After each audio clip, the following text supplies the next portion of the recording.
Hello everyone, what's going on? This is Anurag and you're watching EDUCURVE. Today we'll be discussing how companies create brands and charge whatever price they want to charge from you, and how you can apply this very simple concept in your lives.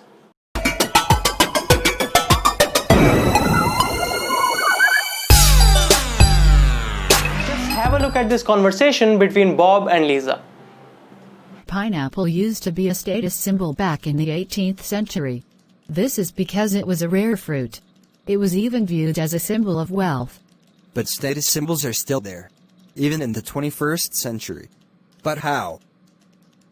Are mobile phones, pizzas, or clothes rare? No, these things are not rare, but the companies still manage to create brands and charge more money from you, even when other brands have very similar products and the consumers are increasingly becoming aware of the prices and quality of the products.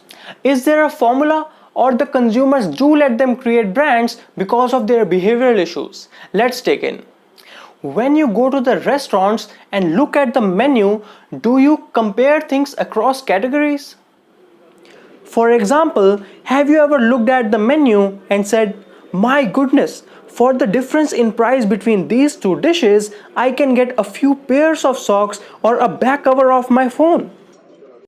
At sometimes, this thought of comparing things across categories might cross our mind, but they are very far from implementation. We compare starters with starters, main dishes to main dishes, desserts to desserts, wine to wine, and beer to beer. We don't even compare within the menu. So how is this applied in the real world? Let's have a look. When Howard Schultz created Starbucks, he wanted to make sure that people do not compare Starbucks with Dunkin Donuts. He wanted to make people think it as something completely different, and for that he created all sorts of superficial but important things. He designed Starbucks from the very beginning to feel like a continental coffee house. The early shops were fragrant with the smell of roasted beans, and better quality roasted beans than those at Dunkin Donuts. And the next thing he did was not to start by selling donuts or muffins or cookies. Imagine what if Starbucks started and created stores just like Dunkin Donuts. The same design and everything the same, only the coffee was of better quality. Now you tell me, how much more would you be willing to pay in this case? If you could contrast them directly and compare them, then I'm very sure that you would not be willing to pay much more for that coffee. But they basically wanted to separate the decision as if it's wine and shirt. So they introduced single bean coffee, sold us French presses, there were no donuts or muffins, the showcases presented alluring snacks, almond croissant, biscotti, raspberry, custard pastries, and others. They kept all sorts of high degree names such as Cafe Americano, Cafe Misto, Macchiato, and Frappuccino. Starbucks did everything in its power to make the experience feel different. So different that we would not use the prices at Dunkin Donuts for comparison. But instead, we would be open to the new class that the Starbucks was preparing for us. And that, to a great extent, is how Starbucks succeeded. Let's consider something more recent. There was a time when SIM cards used to cost a few thousands, which came down to zero many years ago. Even then, how Reliance Jio managed to charge 99 rupees from each customer for a SIM card without any concerns being raised by the customers? Confused, Reliance Jio never wanted you to compare it with the price of a SIM card.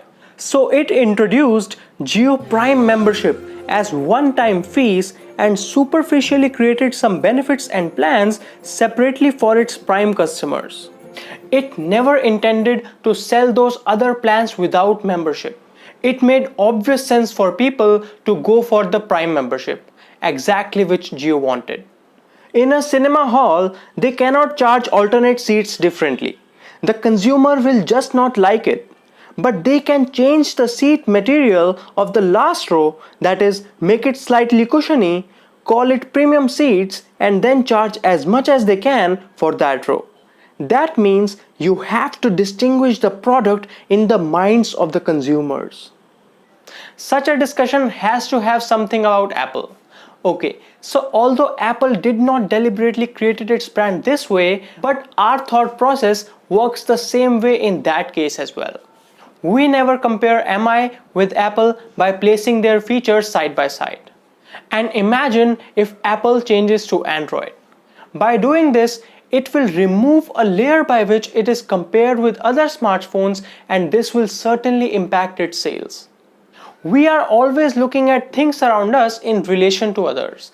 And this is true not only for physical things like toasters, bicycles, puppies, or spouses, but even for experiences such as vacations and educational options, or for things like emotions, attitudes, and points of view. So just by doing things differently or changing a few crucial aspects, you can make people think about things in an entirely different manner.